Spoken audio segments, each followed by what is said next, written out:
37वां अध्याय शंखचूड़ युद्ध।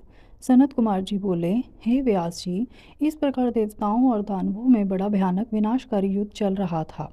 धीरे धीरे दानव देवताओं पर भारी पड़ने लगे। तब देवता अत्यंत भयभीत होकर अपनी रक्षा हेतु इधर उधर भागने लगे। कुछ देवता भागकर देवाधिदेव भगवान शिव की शरण में आए।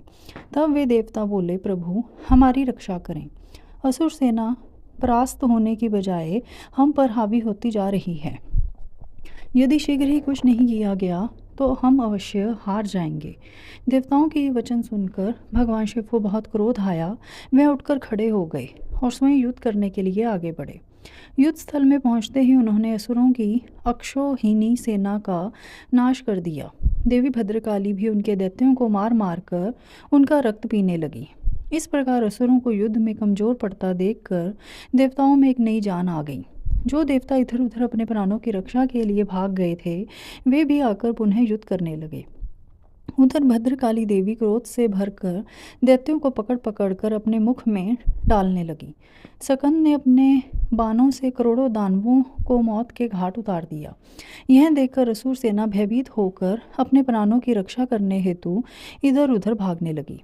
असुर सेना को इस प्रकार तितर बितर होता देखकर दानवराज शंखचूड़ क्रोधित होकर स्वयं युद्ध में कूद पड़ा। उसने अपने हाथों में धनुष बाण उठाया और भयानक बाणों की वर्षा करनी प्रारंभ कर दी। देखते ही देखते शंखचूड़ ने देव सेना के अनेकों सैनिकों का संहार कर दिया। यह देखकर सकंद देव आगे बढ़े और शंखचूड़ को ललकारने लगे। शंखचूड़ ने क्रोधित होकर सकंद पर पलटकर वार किया। उसने सकंद का धनुष काट दिया और पूरी शक्ति से सकंद की छाती पर प्रहार किया। फलस्वरूप सकंद मूर्छित होकर जमीन पर गिर पड़े।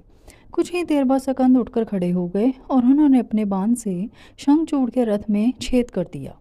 यही नहीं, सकंद ने शंखचूड़ का कवच, किरीट आदि कुंडल भी गिरा दिया। तत्पश्चात उसने एक भयानक विष भुजी शक्ति से शंखचूड़ पर प्रहार किया।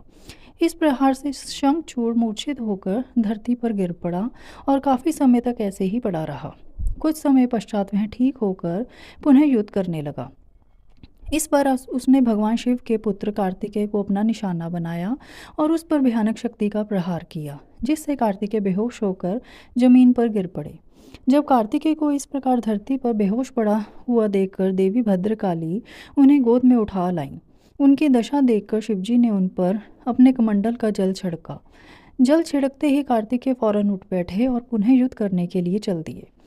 दूसरी ओर वीरभद्र और शंखचूड़ का भयानक युद्ध चल रहा था। यह कह पाना कठिन था कि दोनों में से कौन अधिक वीर और बलशाली है। एक दूसरे पर वे बड़े शक्तिशाली ढंग से प्रहार कर रहे थे।